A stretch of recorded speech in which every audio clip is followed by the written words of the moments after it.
Deanna, you were involved in martial arts at an early age, a more traditional martial art Yes. approach, as well as you had visited a karate college, which I've read about that event and I think it's fascinating. Could you tell us a little bit about growing up in the martial arts school and that transition there?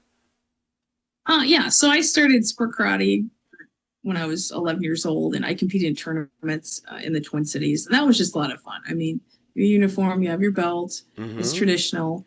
So that was a lot of fun. It was, just went on forever until I was about 16.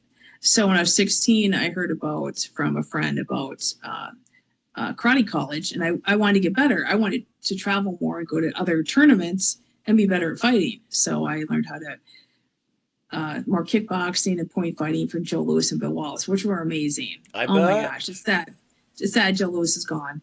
And Bill Wallace, he's older now, but man, they were literally amazing. And it just wanted me to do more. I wanted to elevate and to travel and fight. And I don't know, I came back and I was just hungry for more. Like it wasn't enough. And so I think at that time I had to want to move on to something else. And that's kind of where the collie just switched gears. It was completely different. Where someone knows my ranking, they know who I am. I have to be a certain way. You train in this style. And then once it's all gone, it's always good to start over. It really is. You Yeah. should always just keep starting over. I probably get bored easily, so I like doing new things. Like we want to get more defensing. We're just looking at some other things we want to do personally, personal development. More gear as well. Yeah, more gear. And so I think once you stop learning or you stop like growing, I think you just kind of die on that hill. So that's where when I'm teaching, I have to combine both aspects. Like the public has to know, where you stand, what you're doing. And so I'm lucky I got to combine both flavors, the traditional part of it, with, rankings and belts, but have the fun of all the other things I did. So they get that blend. So I am fortunate that way. If that Yeah. makes sense.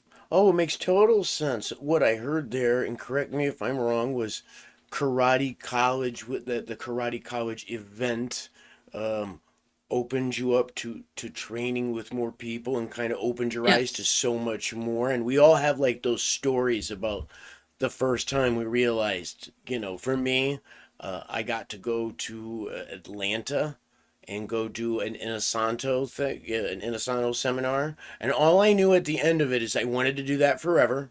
There was something Yes. called the San Miguel, which was a running attack that Yes. I couldn't do, and the BOG, the difference between BOG and BOSAL. 2 days, Yeah. that's all I remember, right? You're drinking from the water hose.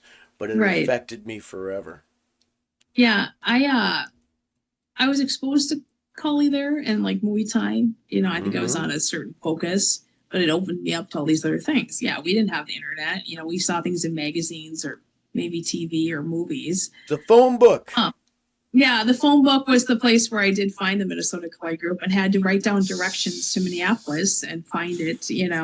So when I was about 16, I'd go to other karate schools and we'd spar. So it was just so much fun. I just had all these friends and we just spar kind of after hours. And um, a lot of these people became your mentors. They're older than me. I want to be them. I want to be older. And Mm-hmm. Jeff Thompson, he told me about the colleague group, and I thought, well, I have to go do it. Everything he did, I want to do, and found it in the yellow pages. I didn't know what half the stuff was. I knew what Bruce Lee was.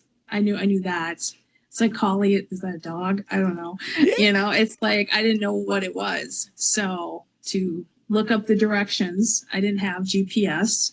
I didn't have Google to feed me any information and go find it, and drive downtown Minneapolis and not know what I'm doing. And show up at like a boxing gym. You're wearing tennis shoes. There's no belts. It's people are pretty talented, and you're just a 16-year-old punk, showing up and thinking you can train. So